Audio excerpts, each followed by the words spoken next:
क्या घर से दूर रहने पर आपको कभी माँ के हाथ के वो दाल चावल याद आए हैं? या घर से दूर रहने पर आपको सबसे ज्यादा वो कौन सी चीज है जो याद आती है? सबके साथ बैठकर टाइम स्पेंड करना, घर में बेफिक्री से हम बैठ जाते हैं और हर चीज हाथों पर मिल जाती है। क्या वो याद आया है कभी? अगर याद आया है तो आज ये वीडियो आपको कुछ ऐसे ही यादों के सफर में, कुछ ऐसी ही बातों की गहराई में लेकर जाने वाला है।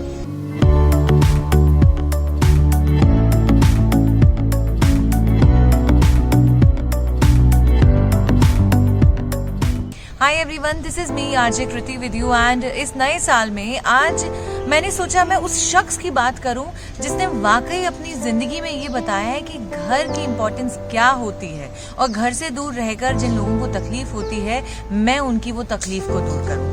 इस शख्स की जिनकी मैं बात करने वाली हूँ, उनकी जिंदगी की शुरुआत पंजाब के एक छोटे से गांव में हुई।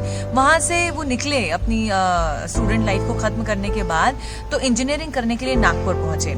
अब अच्छे दिखते थे और बहुत सारे सपने थे उनके दिमाग में। बस उनको ये लगता था कि यार मैं एक्टर बन जाऊं। और आज भी आपको मालूम है मुंबई में तकरीबन हजारों लोग रोज उतरते हैं ये सपना लेकर कि एक दिन मैं जो है उस एक्टिंग के करियर में अपने आप को प्रूव कर डालूंगा। रोज कितने ऑडिशंस होते हैं, रोज लोग पेपर देखते हैं और यही सोचते हैं कि यार मैं हीरो बन के रहूंगा। यही तमन्ना दिल में लिए ये शख्स भी मुंबई में उतरा था। अब जैसा कि हम सभी को मालूम है कि ये आसान नहीं होता है, अपने आप को इस इंडस्ट्री में प्रूव करना बहुत मुश्किल होता है और ऐसे ही इनके साथ हुआ। 1-1.5 साल का स्ट्रगल रहा। अच्छे दिखने के बावजूद, अच्छी बॉडी होने के बावजूद रोज पोर्टफोलियो ले जाना, रोज ऑडिशन देना बहुत मुश्किलात होती थी। एक आध बार कभी कहीं इन्हें एक एडवर्टीजमेंट मिला भी कि यार आपको 3,000 रुपए दिए जाएंगे, आप आएं और एक जूते का एड है वो करें। इंसान पहुंचा भी तो देखा कि यार इन सब में इसकी पहचान कहीं खो रही है। एक कॉर्नर में खड़ा होकर अपने आप को प्रूफ तो मैं नहीं कर पाऊंगा, लेकिन सर्वाइवल की बात जहां आती है वो बात जो है ना बहुत मुश्किल होती है, क्योंकि इंसान सब कुछ हैंडल कर सकता है लेकिन जब बात रोजी रोटी पर आ जाती है, रोज की आमदनी पर आ जाती है तो इंसान कुछ भी करने के लिए तैयार होता है। और यही इस शख्स ने किया।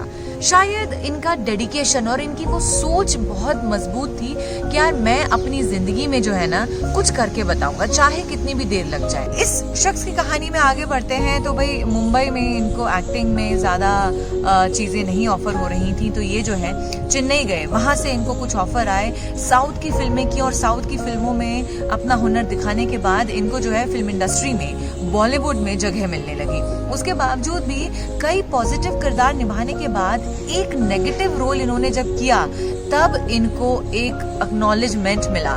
लेकिन कहते हैं ना कि हम रोल कैसे भी निभा लें लेकिन अंदर से कैसे हैं ये तब दिखता है जब किसी को हमारी जरूरत होती है। लास्ट ईयर कई लोगों को इतनी जरूरत थी और उस जरूरत को पूरा करने में इन्होंने अपना बखूबी दिल और दिमाग इस्तेमाल किया है। आप जब घर से दूर रहते हो ना तब आपको समझ में आता है कि यार माता पिता क्या होते हैं, घर का वो खाना क्या होता है, एक मुस्कुराहट क्या होती है। और उस टाइम में तो कई लोगों को ये चीज वाकई समझ में आई।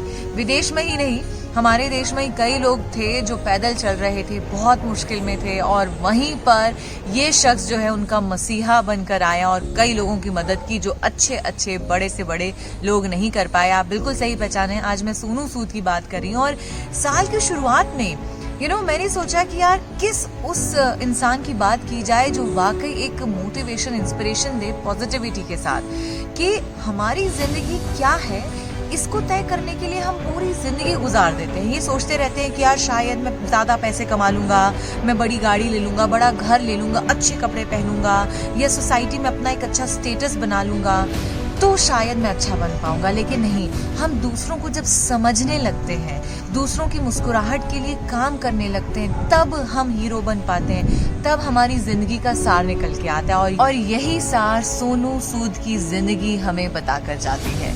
यार लाइफ में सीखने को तो बहुत कुछ है और हम रोज हर किसी से, एक छोटे बच्चे से भी कहीं ना कहीं कुछ सीखते हैं, पर सोनू सूद जैसे कई लोग हमें ये सिखाकर जाते हैं कि यार वैसे हम कुछ करें या ना करें, लेकिन जब जरूरत है ना, तब हम किसी के साथ जाके खड़े हो जाएं तो मेंटल सपोर्ट ही बहुत बड़ा हो जाता है। एंड आई होप कि हम उनसे बहुत सारी चीजें सीखें कि उन्होंने जिंदगी में किरदार निभाए, उन्हें एक्नॉलेजमेंट नेगेटिव रोल के कारण मिला, लेकिन वो जिंदगी में कितने पॉजिटिव हैं ये शायद पिछले साल उनके इस काम ने बता दिया है। हमारी पॉजिटिविटी करने के लिए हमें कोई बड़े बड़े काम नहीं करने पड़ते, हमें सिर्फ छोटे छोटे कामों से बड़ी शुरुआत करनी पड़ती है। तो आई जस्ट होप कि ये साल में आप वो एक छोटा काम अपनी जिंदगी में लेकर आएं कि मैं इस छोटे काम से ही अपनी जिंदगी को बड़ा बनाऊंगा, लोगों की मुस्कुराहट को बरकरार रखूंगा और पॉजिटिव रहने की खुद के लिए कोशिश भरपूर करूंगा। मेरे इस वीडियो को आप जितना चाहे फॉरवर्ड कर सकते हैं, यूट्यूब चैनल को लाइक और सब्सक्राइब कर सकते हैं, ताकि लोग सीखें, जो लोग हताश हैं कहीं ना कहीं वो ये समझें कि जिंदगी वाकई बहुत छोटी है, हमें बड़ी जल्दी जल्दी पॉजिटिविटी को बिखेरना है। नमस्कार।